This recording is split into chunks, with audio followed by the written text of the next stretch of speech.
Ave María Purísima. Pues le doy muchas gracias al Señor por la bendición. Pueden sentarse, por favor. La bendición de estar con ustedes en este templo, en esta capilla. Muchas gracias a Freddy por su amable bienvenida, al Padre por permitirnos estar acá.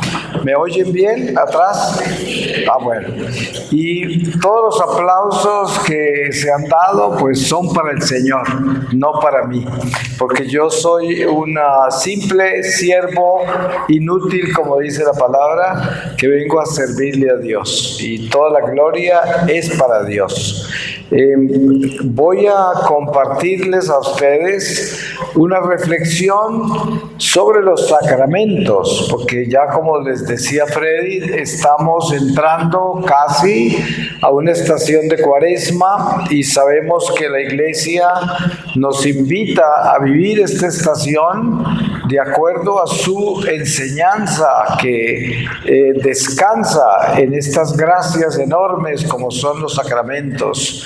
Y sé que aquí hay padrinos para confirmación y otros sacramentos, entonces que valga la oportunidad para que todos reflexionemos en estos misterios. Voy a pedirle al Espíritu Santo que nos dé su palabra, para que en la palabra de Dios podamos comenzar. Y les voy a leer de la carta de San Pablo a los romanos, en el capítulo 1, desde el versículo 5, y dice así: hemos recibido gracia y misión para que en todos los pueblos no judíos sea recibida la fe, para gloria de su nombre. A estos pueblos pertenecen ustedes, elegidos de Cristo Jesús, que están en Roma, a quienes Dios ama y ha llamado y consagrado. Que de Dios nuestro Padre y de Cristo Jesús el Señor les lleguen la gracia y la paz. Ante todo, doy gracias a mi Dios por medio de Cristo Jesús por todos ustedes, pues su fe es alabada en el mundo entero. Dios sabe que lo recuerdo constantemente en mis oraciones, mientras le rindo ese culto espiritual que es trabajar por la buena nueva de su Hijo. Pues yo desearía, si tal es su voluntad, que se me allane el camino para ir a visitarles. Tengo muchas ganas de verlos para comunicarles algún don espiritual que los fortalezca, y al compartir nuestra fe nos animaremos mutuamente. Quiero que sepan, hermanos, que muchas veces les he querido ir a comunicar un don y hasta el momento no he tenido la posibilidad de ir a cosechar algún fruto entre ustedes como he hecho en otros países, pues me siento en obligación con todos, ya sean griegos o extranjeros, cultos o sin estudio, y estoy dispuesto a ir hasta ustedes para dar el Evangelio. Como ven, no me avergüenzo del Evangelio. Es una fuerza de Dios y salvación para todos los que creen. En primer lugar para los judíos y también para los griegos. El Evangelio manifiesta cómo Dios nos hace justos, es decir, nos reforma por medio de la fe y para la vida de fe, como dice la Escritura: el que es justo por la fe vivirá. Palabra de Dios. Pues hermanos, yo pienso que todos nosotros tenemos un conocimiento básico y algunos lo tienen más profundo porque han tenido la oportunidad de estudiar más la doctrina, pero sabemos lo que son los sacramentos. Sabemos que nuestra Iglesia tiene 7 sacramentos y que el sacramento inicial, el don maravilloso que es el bautismo, es aquel que nos libera del demonio, que nos rompe todas las cadenas, que nos exorciza y nos hace criaturas nuevas en el Señor. Es lo que tanto anunció Jesús cuando le decía a los apóstoles: no estén tristes, porque yo tengo que irme para enviarles el Paráclito, el Espíritu Santo, y Él vendrá a acompañarlos todos los días de sus vidas y les enseñará dónde tienen que ir, qué tienen que decir, qué tienen que hacer. Él será su guía siempre, siempre estará con ustedes. Y así fue. Dense cuenta que antes de que llegara el día de Pentecostés, los apóstoles todos andaban escondidos de miedo de los judíos que crucificaron al Señor. No tenían valentía, a pesar de todos los milagros que habían visto a Jesús hacer entre ellos. Pero la muerte de Jesús los dejó muy golpeados. Y estamos hablando después de la resurrección del Señor. Inclusive, miren ustedes que el Señor resucitó. Estuvo 40 días con ellos. Y ellos seguían escondidos, a pesar de verlo muchas veces entre ellos después de que resucitó. Ninguno tuvo el valor de ir a contarle a nadie que Jesús había resucitado. Tenían miedo de que los mataran. Pero miren lo que sucede el día que llega Pentecostés, el día del Paráclito, que llega en forma de lenguas de fuego sobre todos los que estaban en ese cuarto de arriba. Ustedes saben la transformación tan enorme que vivieron. De ahí en adelante ya no estaban escondidos, salieron a la Judea por todos lados, iban todos los días al templo de Jerusalén a predicar, en el mismo templo donde estaban los que habían crucificado al Señor. Y esos a quienes los apóstoles le tenían miedo, ahora ellos eran los que les tenían miedo a los apóstoles, porque no entendían estos hombres de dónde habían sacado toda esa sabiduría y además esos dones extraordinarios de sanar enfermos, limpiar leprosos, darle la vista a los ciegos y todos los milagros que hacían. Los judíos, doctores del Sanedrín que habían juzgado y mandado a crucificar al Señor, no salían del asombro. Pero dense en cuenta que el Espíritu Santo que mueve a estos apóstoles, que inicia la iglesia, que trae todos estos milagros y portentos, es el mismo Espíritu que cada uno de nosotros ya recibió con el bautismo. Ahora, la pregunta que usted se debe hacer es: ¿está ese Espíritu Santo en mí, encendido, con una fuerza como la que tenían los apóstoles? Porque ¿cuál es la diferencia entre un apóstol y yo o usted? Ninguna, porque todos somos, como dice San Pablo, unas vasijas de barro que llevamos el tesoro. O sea, somos unos seres humanos hechos de lo mismo, de carne y sangre. Y no hay ninguna diferencia entre nosotros y ninguno de los apóstoles. Todos tenemos la misma naturaleza humana, carne, sangre, somos lo mismo. Pero a cada uno se nos ha dado el Espíritu de Dios. De repente usted pensará que su vida es muy pequeñita, muy insignificante. ¿Qué puedo hacer yo por la iglesia si yo no soy nada? Yo no soy nadie. Pero miren lo equivocados que podemos estar cuando pensamos así. porque nosotros somos instrumentos eucarísticos de reparación. Eso es lo que somos nosotros. Miren ustedes una monjita de clausura. La gente pensará, ¿y esas qué hacen ahí encerradas detrás de esas paredes? Y cuando usted va a un convento de clausura, se da cuenta que esas monjas entran y nunca vuelven a salir. Ahí se quedan, ahí mueren.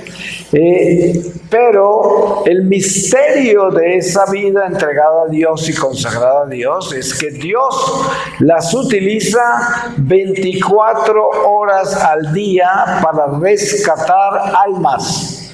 Entonces, lo que yo estoy hablando no es un lenguaje natural, común, sino que es un lenguaje sobrenatural, que no es común.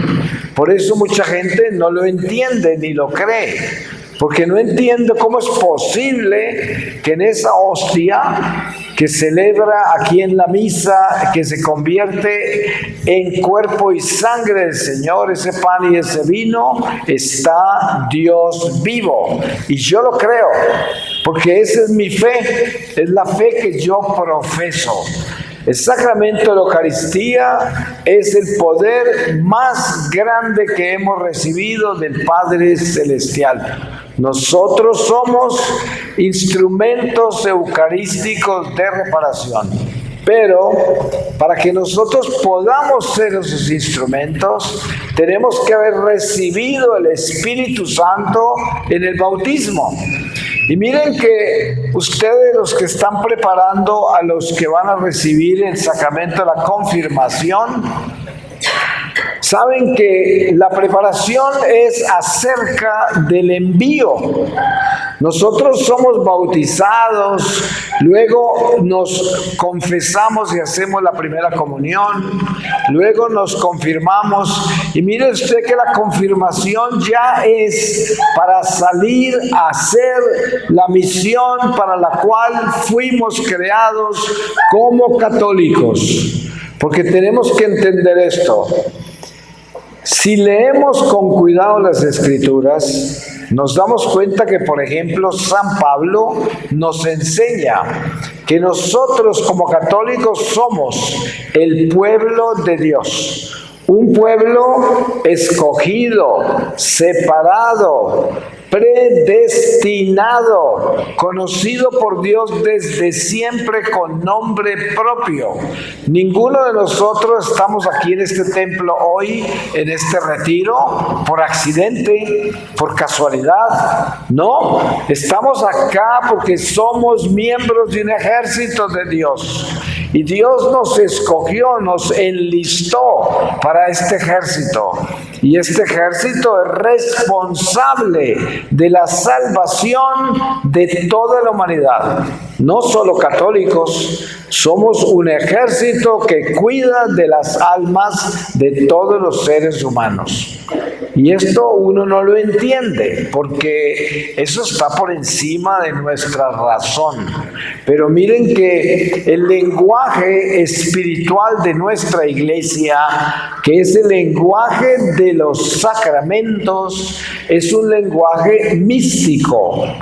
Y a pesar de que nosotros con esta cabecita no lo entendemos bien, el Espíritu Santo que hemos recibido por el bautismo nos da la sabiduría en el corazón de entender y saber internamente todo lo que no entendemos externamente.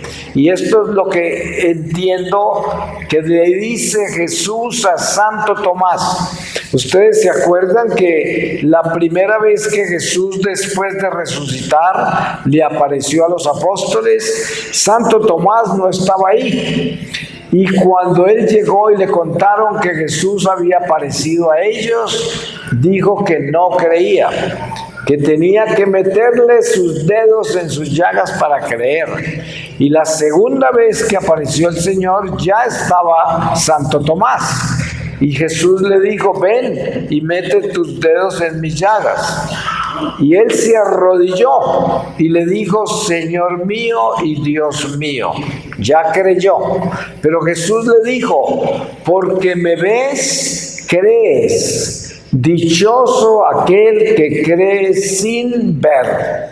Aquí está el secreto de nuestra fe. No se trata de que nosotros entendamos lo que se nos ha sido revelado, porque lo que se nos ha sido revelado es demasiado misterioso. Y la mayoría de los casos de todos los misterios de nuestra fe no los entendemos con esta pobre cabecita nuestra. Pero nosotros decimos: yo creo en fe que todo lo que me ha revelado Jesús es verdad. Y esto es lo que Jesús quiere que digamos. Jesús quiere que creamos aunque no entendamos, que creamos aunque no veamos nada. Es lo que nos pide el Señor. Y si nosotros hacemos eso, Dios está feliz con nosotros, porque Él quiere educarnos en la fe. Y la fe es creer sin ver, sin entender. Así es como la fe se fortalece. Yo no necesito pruebas, yo creo, y eso me basta. Es mi fe. Y eso me hace a mí una persona útil para el Espíritu Santo. Porque aquel que anda por ahí buscando pruebas y señales para poder creer, ese no vale nada, ¿no? Ese no vale nada, porque ese no ama incondicionalmente, sino que todo lo que hace es amar con condición. Yo amo si tengo pruebas, yo amo si veo, yo amo si entiendo. Eso no sirve para nada, porque eso no tiene nada que ver con nuestra fe.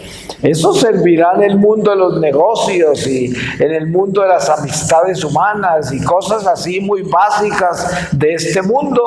Es necesario que en este mundo, para usted hacer negocios, le tienen que mostrar el dinero que le van a pagar, y si no, usted sería un tonto, ¿no? Lo van a robar. Pero para esas cosas sí necesitamos la evidencia. Pero es que estamos hablando del mundo natural. Pero cuando hablamos del mundo sobrenatural, que es nuestra fe, los sacramentos de la iglesia, como ir usted donde el sacerdote a confesarse. Y entonces usted se arrodilla ante otro pecador, que es el sacerdote, que puede estar peor que usted, pero la iglesia le dio el don y la autoridad para desatarle y perdonarle sus pecados. Y en muchos casos para retenerlos, porque ese es el poder que Dios le dio. Porque si usted llega donde el Padre le dice: Padre, me acuso que yo vivo en unión libre con otra persona, no me he casado, pero vivo con ella. Y el Padre le pregunta: ¿y usted qué viene a confesar? Ah, pues que estoy en ese pecado. Dice: pero usted va a dejar esa relación y va a entrar en gracia con Dios. Ah, no, Padre, yo no voy a dejar esa persona, entonces yo no le puedo perdonar. Usted tiene que volver a confesarse cuando esté en paz con Dios, no cuando esté viviendo amancebado en desobediencia a Dios. Ahí es cuando vemos que Jesús le dio el poder a los apóstoles de perdonar pecados o de retenerlos. Entonces, desen cuenta que nosotros estamos confesándonos con otro pecador, que es el sacerdote, pero sabemos que es Dios quien nos perdona. Y la razón por la cual vamos a confesarnos con ese sacerdote no es porque queremos estar en paz con ese sacerdote, que muchas veces ni lo conocemos, es porque queremos estar en paz con Dios. Por eso nos confesamos. Entonces, desen cuenta que el hecho de irnos a confesar es un acto inmenso de fe. Porque ¿qué es lo que usted está diciendo cuando se confiesa? Yo creo en Dios. Además, le pido perdón a Dios porque Él es el único que me puede perdonar. y también quiero estar en paz con Dios. Quiero tener mi amistad con Dios que la perdí porque estoy en pecado. Ese es un acto de fe muy grande. Precisamente el sacramento de la confesión es prácticamente como una liberación, como un exorcismo, porque solo la Iglesia, por medio de ese sacramento, por medio del sacerdote, tiene la autoridad con el diablo para desatarnos de él. El diablo tiene que obedecer y tiene que irse. Cuando el sacerdote levanta la mano para perdonar nuestros pecados, todos los demonios que están metidos con nosotros por los pecados en que estábamos se tienen que ir, porque la Iglesia se los ordena. Por eso, si nosotros supiéramos lo importante, lo grande que es el sacramento de la confesión, nos confesaríamos con más frecuencia. Porque estoy seguro que si ustedes pueden ver solo una molécula de un demonio, no lo quisieran tener en su vida nunca. Y el sacramento de la confesión es el único que nos puede limpiar de ellos. ¿Ustedes se han dado cuenta cómo la gente corre a buscar un cura cuando alguien se está muriendo? Corren, a veces se confiesa el moribundo para que muera en paz, porque la gente sabe que eso es así, que es mejor morirse en paz, confesado, y así la familia descansa. Ay, mi abuelo se confesó antes de morirse, ese abuelo que no iba a la iglesia hace años, ese abuelo que no se confesaba y de repente en su agonía se arrepintió. Por lo menos la familia sabe que se salvó. No sabe en qué quedó, porque las cosas no son tan fáciles, y alguien que vive toda la vida lejos de Dios y se arrepiente al último momento, con seguridad le toca un difícil purgatorio, pero por lo menos se salvó, y sabemos que por gracia de Dios el que se arrepiente, se confiesa, se salva. Eso es una garantía total, pero sabemos que las cuentas con Dios hay que arreglarlas, hay que pagarlas. Todo está así. Miren ustedes la gracia tan grande que tenemos este año, que es un año jubilar, que nos dio el Santo Padre Francisco, porque son 25 años de año jubilar, año 2025. Cada 25 años la Iglesia nos da un año jubilar, el cual nos da indulgencias plenarias. Y hacemos esto. Resulta que mucho católico no está consciente de que cuando nosotros nos confesamos y recibimos la absolución del sacerdote, apenas comienza nuestro camino de reparación, de enmienda. Mucha gente piensa que ahí terminó todo, ya quedé en paz, ya me perdonaron los pecados, estoy limpio, aleluya. Y sí, es verdad que sus pecados se perdonaron, pero usted queda con una cuenta pendiente, que es la cuenta de reparación de los pecados que confesó y la Iglesia le perdonó. Por eso están las indulgencias plenarias, porque las indulgencias plenarias resuelven todas las reparaciones y enmiendas que tenemos pendientes de todos los pecados que la Iglesia nos ha perdonado durante los años antes del jubileo. Una bendición inmensa. ¿Y saben por qué? Jesús le dio a San Pedro las llaves del cielo. Por eso ustedes ven la estatua de San Pedro siempre con unas llaves. Porque le dio el poder de atar o desatar. Le dijo, todo lo que ates en la tierra quedará atado en el cielo. Todo lo que desates en la tierra quedará desatado en el cielo. Y por eso la Iglesia tiene la autoridad de darnos indulgencias plenarias, que quiere decir la Iglesia por su autoridad nos puede desatar de todas las cuentas que tenemos pendientes. Hasta el punto que si yo recibo las indulgencias plenarias hoy y me muero hoy, me voy derecho al cielo, porque no tengo ninguna cuenta pendiente. Así de grande es ese don. Pero ojo, para yo ganarme esas indulgencias, tengo que entender las condiciones para ganarme esa indulgencia.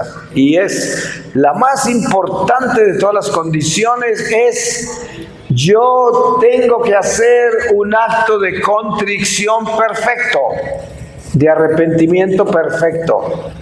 ¿Y cómo se hace ese acto? Estando seguro yo de que renuncio a los pecados que estoy cometiendo y que renuncio al afecto que tengo a esos pecados y que prefiero morir que pecar otra vez. Así de profundo tiene que ser el arrepentimiento en el momento de la confesión para poder recibir esas indulgencias. Estar seguro de que yo no quiero volver a ese pecado. Ustedes saben cuántas veces nos hemos confesado nosotros sabiendo que voluntariamente vamos a pecar el mismo pecado otra vez. Y lo sabemos. Nos confesamos, sí, para quedar en paz un rato ahí, para arreglar la conciencia un rato. Pero sabemos que voluntariamente, sin ningún esfuerzo, sin ninguna lucha, vamos a cometer ese pecado otra vez. Entonces, si yo, cuando me voy a confesar como condición para recibir la indulgencia plenaria, no me arrodillo y le digo a Dios: Señor, aquí vengo a recibir esta indulgencia que la Iglesia me da, y te confieso mis pecados a través del sacerdote, y renuncio a todo el afecto que tengo a estos pecados, y prefiero morir que pecar otra vez. Ese es el camino a recibir la indulgencia plenaria.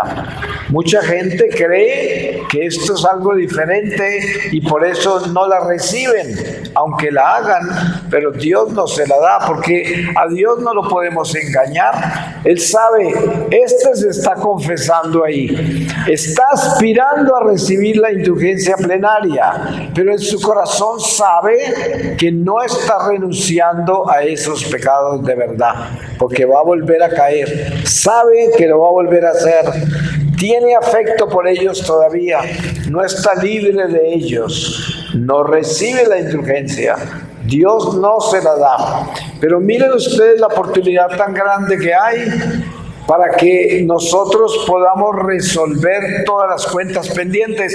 ¿Qué es lo que evita eso?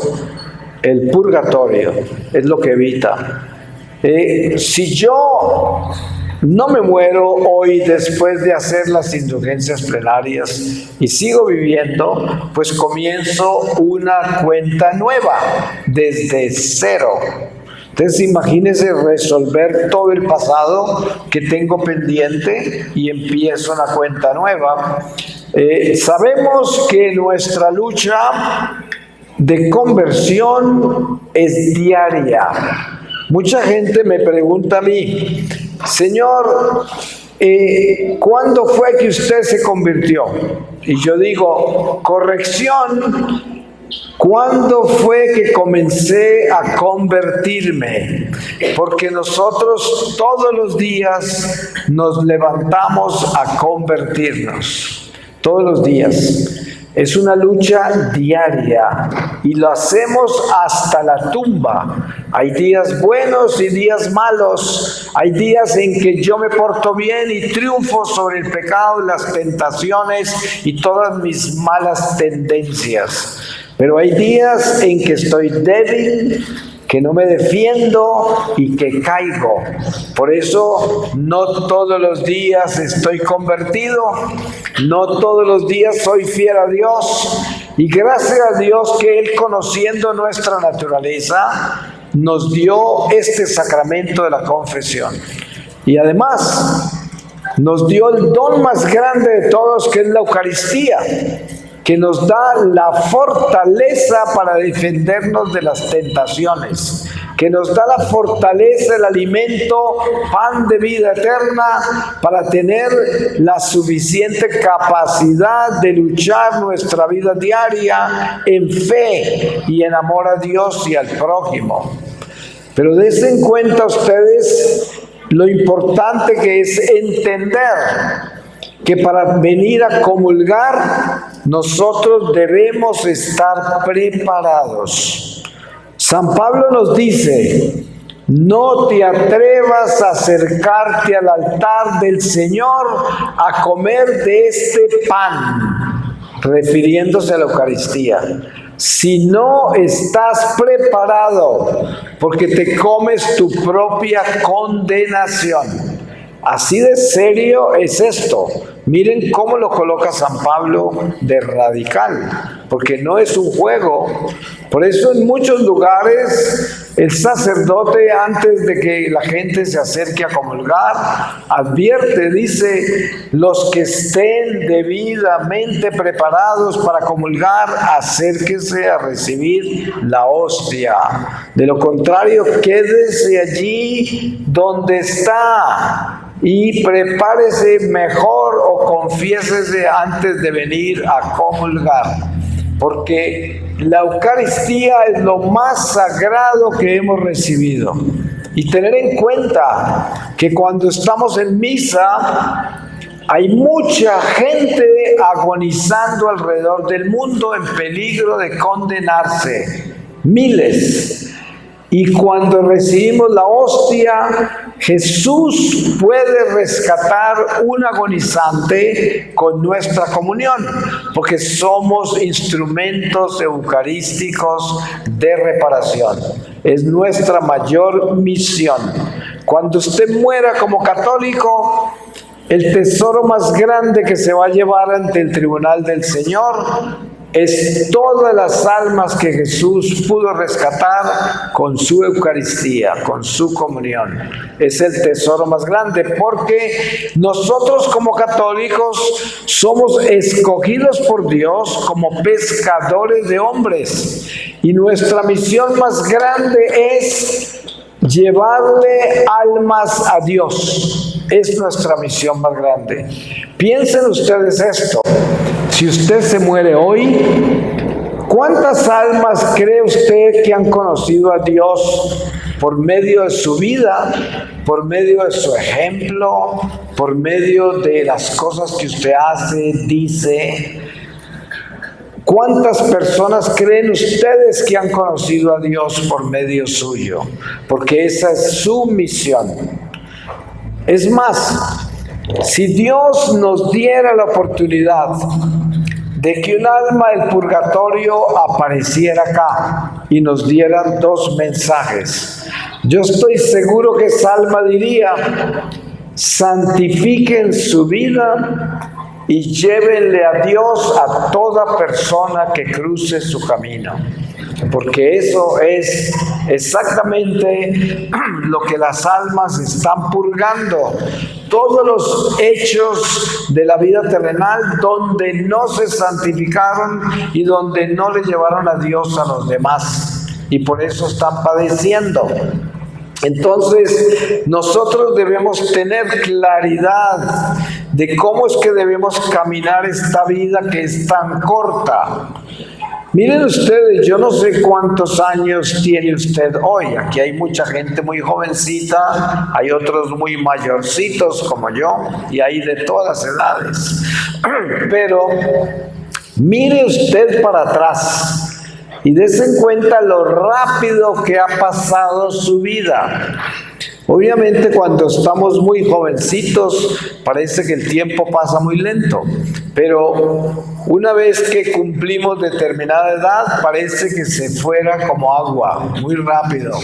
Pero dense en cuenta lo rápido que pasa esta vida. Cuando menos pensemos, estamos en el ataúd. Eso es, cuando menos pensemos, nos están enterrando. Yo digo, uno de los momentos más importantes de nuestra vida espiritual es un funeral. Cuando usted está en un funeral y sobre todo cuando está enterrando a alguien muy cercano a usted, a alguien que le duele mucho. Esa es una campana que suena muy duro, que le está diciendo a usted en silencio y que le habla desde el ataúd del que está enterrando. Le dice, tú eres el próximo. Sí, esa es la voz que escuchamos. Y la pregunta es, ¿estamos conscientes de esto? De lo frágil y corta que es nuestra vida. Usted sabe que se va a morir muy pronto. Todos nosotros vamos hacia la tumba. Todos nosotros, nadie se escapa de eso. La pregunta es esta: ¿cómo quedará su alma? ¿Quedará en penas? ¿Quedará libre en la luz de Dios? ¿Se condenará? ¿Dónde quedará su alma? Y esa es la pregunta que tenemos que hacernos siempre, porque todos los días nos debemos estar preparando para ese momento. Es el momento más importante de nuestra vida y además que no tiene reversa. Una vez que este cuerpo se cae y se pudre, ¿a dónde se va a meter usted? Ya no tiene a dónde meterse. El alma quedó suelta. Y miren, hablando en un lenguaje espiritual, podemos decir, no hemos nacido todavía. ¿Ustedes se acuerdan del diálogo de Jesús con Nicodemos cuando le decía, tienes que nacer de nuevo del Espíritu? Y Nicodemos no entendió. Él dijo, ¿cómo hace un hombre viejo para regresar al vientre de su madre y nacer otra vez? No entendió nada. Y era un hombre súper educado. Era un fariseo del Sanedrín, doctor de la iglesia, era teólogo, pero no tenía nada de conocimiento de espíritu. Pero lo que Jesús decía es, naceremos a la plenitud de la vida después de esta vida. Antes no, porque naceremos al mundo espiritual. Y por eso San Pablo dice, lo que no vemos es lo que permanecerá y lo que vemos es lo que pasará. Pero no es fácil que nosotros aceptemos esta realidad de que alguien nos diga que no hemos nacido, porque consideramos que ya nacimos, que ya salimos del vientre de la mamá y que más vivos no podríamos estar. Eso es lo que nuestra pobre mente nos dice. Pero miren, así como les hablaba yo los misterios insondables de la Eucaristía, de ese pan y ese vino convertidos en cuerpo y sangre del Señor, así como les hablo de la confesión, que vamos a confesarnos con otro ser humano, pero sabemos que nos estamos confesando es con el Espíritu Santo, con Dios, y así son todos los misterios de los sacramentos. Son sobrenaturales, no son naturales. Y entonces, teniendo esto claro, nos fortalecemos para la vida eterna porque no hemos nacido todavía. Por eso, Jesús ante Poncio Pilato, cuando él le preguntó si él era rey, Jesús le contestó, tú lo has dicho, yo soy rey, pero mi reino no es de este mundo. Piénsenlo bien, si nosotros somos de Cristo, ¿dónde está nuestro reino? No está en este mundo. Por eso siempre el Evangelio, que es nuestra guía, porque es la palabra de Dios, nos enseña que nosotros somos peregrinos, que estamos en el destierro, que estamos de paso y que esta tierra no es nuestra casa, que la casa nuestra está en la vida eterna, en la santa ciudad de luz, arriba en la montaña de Sión, que es lo que Dios nos ha preparado. Y las promesas de Jesús son esas, promesas de vida eterna.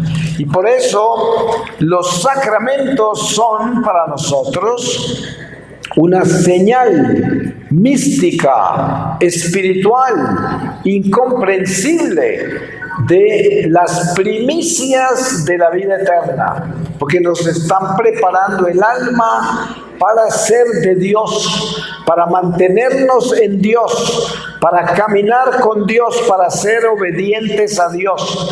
Eso es lo que los sacramentos representan, mantenernos en unión con Dios. Y como hablábamos antes, la conversión nuestra es diaria, es una batalla diaria. Y por eso los sacramentos nos ayudan a mantenernos juntos a Dios, pegados a Él. Cada que caemos, cada que nos separamos, corremos al sacramento de la confesión, corremos a comulgar para fortalecernos y vivimos de acuerdo a esas gracias que se nos han dado en la iglesia. Por eso tenemos que pedirle a Dios que para esta cuaresma que ya viene, si es que llegamos a ella, si es que estamos vivos para entonces, pues que nos dé la gracia de adentrarnos más en los misterios de nuestra fe. Yo siempre para la cuaresma le recomiendo a la gente en la iglesia que hagan un ejercicio muy importante y es: léanse el primer mandamiento. Miren que en el catecismo que tenemos nosotros, que es un don maravilloso, un tesoro increíble, tenemos una explicación del primer mandamiento extraordinaria. Si usted tiene el catecismo en su mesa de noche durante toda la cuaresma, léase bien ese primer mandamiento y se va a dar cuenta todo lo que le va a ayudar. Porque el primer mandamiento nos enseña a nosotros a derrotar la idolatría. Ustedes saben que nosotros por naturaleza somos idólatras. Adoramos la gente, adoramos el dinero, adoramos la comodidad, adoramos el estómago, porque adoramos la comida, adoramos la velocidad, adoramos la oportunidad que tiene este mundo, adoramos lo que brilla, adoramos muchas cosas de este mundo y ni siquiera nos damos cuenta lo idólatras que somos. Por eso, leer bien el primer mandamiento nos enseña a adorar a Dios sobre todas las cosas, a Él primero y solo a Él primero. Nos hace falta eso. Miren que una de las gracias más grandes que tenemos en la iglesia para derrotar la idolatría es la adoración al Santísimo. El que conoce la gracia tan grande que es venir a adorar al Señor, sabe que entre más tiempo gaste usted en presencia del Santísimo Sacramento, más exorcismo a su idolatría, porque esa hostia que está expuesta ahí, esa hostia es el Dios vivo, el verdadero Dios, el único Dios. Y si usted viene a adorarlo, a visitarlo y a quedarse con Él un rato allí, todos sus dioses falsos se debilitan porque están en presencia del sol que brilla desde lo alto. Por eso, adorar al Santísimo es como un exorcismo a nuestra idolatría. Muy importante tener eso claro de que es un Dios vivo que está en esa hostia y que quema todo lo que no es real, todo lo que no es bueno, todo lo que es de este mundo, todo lo que es del espíritu del diablo, todo eso lo quema. Entonces debemos acudir a estas gracias porque Dios quiere que así lo hagamos. Voy a terminar con una lectura de la palabra donde el Espíritu nos quiera llevar para cerrar esta reflexión. Y les voy a leer a ustedes de la carta de San Pablo a los Efesios, capítulo 1, desde el versículo 6. Y dice así: sacar alabanzas de esta gracia tan grande que nos hacía en el bien amado.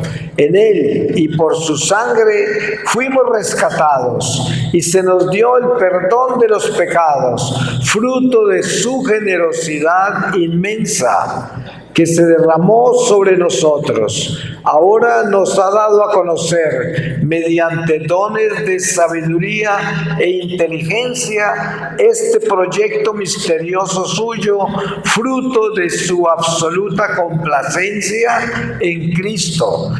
Pues Dios quiso reunir en Él, cuando llegara la plenitud de los tiempos, tanto a los seres celestiales como a los terrenales.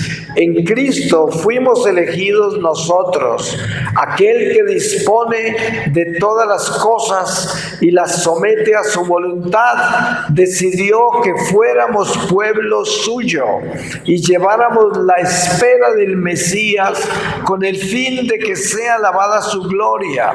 También ustedes, al escuchar la palabra de la verdad, el evangelio que los salva, creyeron en él, quedando sellados con el Espíritu Santo prometido, que es el anticipo de nuestra herencia. Por él va liberando al pueblo que hizo suyo, para que al fin sea alabada su gloria.